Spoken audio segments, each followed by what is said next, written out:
ಅದು ಕೇವಲ ಜೋಶ್ ಅಷ್ಟೇನಾ? ದಶಕಗಳಿಂದ ಶತಮಾನಗಳಿಂದ ನಮ್ಮ ರಾಮ ಜನಿಸಿದ ಭೂಮಿಯಲ್ಲಿ ಆತನದ್ದೊಂದು ಮಂದಿರ ಕಟ್ಲಿಕ್ಕಾಗ್ಲಿಲ್ವಲ್ಲ. ಇದ್ದ ಮಂದಿರ ಕೆಡವಿ ಮತ್ತೊಂದು ಯಾವುದೋ ವಿವಾದಾತ್ಮಕ ಕಟ್ಟಡ ಇದೆ, ಇದನ್ನ ಪಕ್ಕಕ್ಕೆ ಸರಿಸಿ ಅಲ್ಲೊಂದು ಮಂದಿರ ಕಟ್ಲಿಕ್ಕಾಗ್ಲಿಲ್ವಾ? ಆ ನೋವು, ಅಲ್ಲೊಂದು ಮಂದಿರ ಕಾಣಬೇಕು ಅನ್ನೋ ಹಪಹಪಿ ಎಷ್ಟರ ಮಟ್ಟಿಗೆ ಇದ್ದಿರಬಹುದು ಆ ದಿನಗಳಲ್ಲಿ ಅಂತ.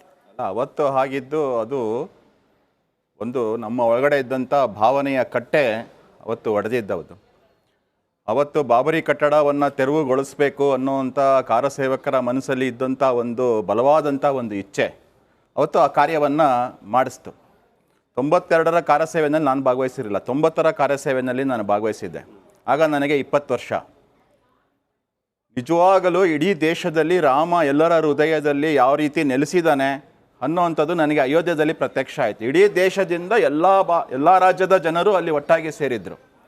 ಎಲ್ಲರಲ್ಲೂ ಆ ಅಂತರಂಗದಲ್ಲಿದ್ದಂಥ ರಾಮನ ಬಗ್ಗೆ ಇದ್ದಂಥ ಒಂದು ಭಾವನೆ, ಅಂದರೆ ರಾಮ ಹುಟ್ಟಿದ ಜಾಗದಲ್ಲಿ ರಾಮ ಮಂದಿರವನ್ನು ನಿರ್ಮಾಣ ಮಾಡಬೇಕು ಅಂತಕ್ಕಂಥ ಒಂದು ದೃಢವಾದ ಸಂಕಲ್ಪ. ಎಷ್ಟೋ ಜನ ಮನೆಯಲ್ಲಿ ಹೇಳಿರಲಿಲ್ಲ ನಾವು ಹೋಗ್ತಾ ಇದ್ದೀವಿ ಅಂತ. ನಾನು ಕೂಡ ನನ್ನ ಮನೆಯಲ್ಲಿ ಹೇಳಿರಲಿಲ್ಲ ನಾನು ಅಯೋಧ್ಯೆಗೆ ಹೋಗ್ತಾ ಇದ್ದೀನಿ ಅಂತ.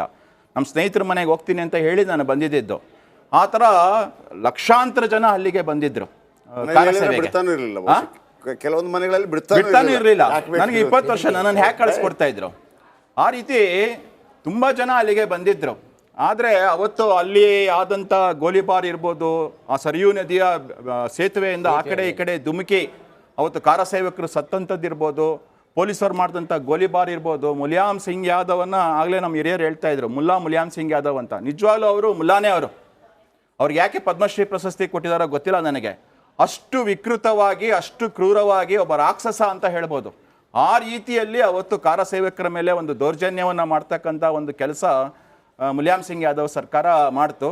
ಯಾವುದೇ ಕಾರಸೇವಕರು ಎದೆಗುಂದಲಿಲ್ಲ, ಯಾರು ಕೂಡ ಬೆನ್ನು ತೋರಿಸಿ ಅಲ್ಲಿಂದ ಓಡಿ ಬರಲಿಲ್ಲ. 30ನೇ ತಾರೀಕು ಗೋಲಿಬಾರ್ ಘಟನೆಯಲ್ಲಿ ಯಾರ್ಯಾರು ಭಾಗವಹಿಸಿದ್ರು ಅವತ್ತು ಕಾರಸೇವೆಗೆ, ಅವರು 7 ದಿನ ಅಲ್ಲ 15 ದಿವಸ ಆದರೂ ನಾವೆಲ್ಲರೂ ಇಲ್ಲೇ ಇರ್ತೀವಿ, ಆ ಬಾಬರಿ ಕಟ್ಟಡವನ್ನು ತೆರವುಗೊಳಿಸೇ ನಾವು ಇಲ್ಲಿಂದ ಹೋಗೋದು ಅಂತೇಳಿ ಲಕ್ಷಾಂತರ ಜನ ಅಯೋಧ್ಯೆಯಲ್ಲೇ ಇದ್ದರು. ನಾನು ಕೂಡ 8 ದಿನ ಅಲ್ಲಿದ್ದೆ.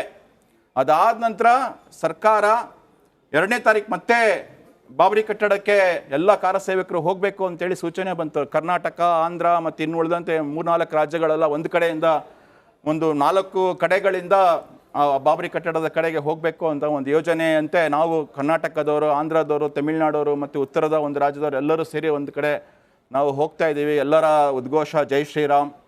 ಅದಾದ ನಂತರ ಅಯೋಧ್ಯ ನಿವಾಸಿಗಳು ಎಲ್ಲ ಕಾರಸೇವಕರಿಗೆ ತಂದು ಈರುಳ್ಳಿ ಕೊಡ್ತಾ ಇದ್ರು. ಈರುಳ್ಳಿ ಇಟ್ಕೊಳ್ಳಿ, ನಿಮಗೆ ಸಮಯಕ್ಕೆ ಬರುತ್ತೆ ಅಂತೇಳಿ.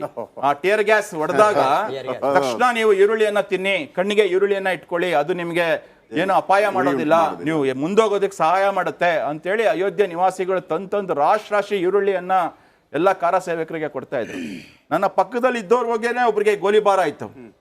ಟೇರ್ ಗ್ಯಾಸ್ ಹೊಡೆದಿದ್ದಾರೆ, ಹೊಗೆ ತುಂಬಿಕೊಂಡಿದೆ, ನಮ್ಗೆ ಏನಾಗ್ತಾ ಇದೆ ಅಂತ ಗೊತ್ತಾಗ್ತಾ ಇಲ್ಲ. ಅಕ್ಕಪಕ್ಕದವರೆಲ್ಲ ಬಿದ್ದಿದ್ದಾರೆ, ಲಾಠಿ ಚಾರ್ಜ್ ಮಾಡ್ತಾ ಇದ್ದಾರೆ, ನನ್ನ ಪಕ್ಕದಲ್ಲೇ ಬಿದ್ದಿದ್ದಾರೆ. ಪೊಲೀಸರು ಎಷ್ಟು ಅಮಾನುಷವಾಗಿ ಅವತ್ತು ಕಾರಸೇವಕರ ಮೇಲೆ ನಡೆಸ್ಕೊಂಡ್ರು ಅಂತ ಹೇಳಿದ್ರೆ, ಎಷ್ಟೋ ಬಾಡಿಗಳನ್ನು, ಎಷ್ಟೋ ಕಾರಸೇವಕರ ದೇಹಗಳನ್ನು ತೆಗೆದುಕೊಂಡೋಗಿ ಟೈರ್ ಹಾಕಿ ಸುಟ್ಟಿದ್ದಾರೆ, ಪೆಟ್ರೋಲ್ ಹಾಕಿ ಸುಟ್ಟಿದ್ದಾರೆ. ಸರಿಯೂ ನದಿಗೆ ನಾವು ಅಲ್ಲಿ 3-4 ದಿನ ಸ್ನಾನ ಮಾಡೋಕ್ಕೆ ಹೋಗ್ತಾ ಇದ್ವು. ನಾವು ಸ್ನಾನ ಮಾಡೋಕ್ಕೆ ಹೋದರೆ ನಮಗೆ ಕಾಲಿಗೆ ಬಾಡಿ ಸಿಗೋದು ನೆಲದಲ್ಲಿ. ಅಂದರೆ ಅಷ್ಟು ಜನರನ್ನು ಸಾಯಿಸುವಂಥ ಕೆಲಸ ಮುಲಾಯಂ ಸಿಂಗ್ ಯಾದವ್ ಸರ್ಕಾರ ಕಾರಸೇವಕರನ್ನ ಅಷ್ಟು ವಿಕೃತವಾಗಿ ನಡೆಸ್ಕೊಳ್ತು. ತುಂಬ ಜನ ಸ್ವಾಮೀಜಿಗಳು ಆಡಿಯನ್ಸ್ ಅಲ್ಲಿ ಯಾರಾದ್ರೂ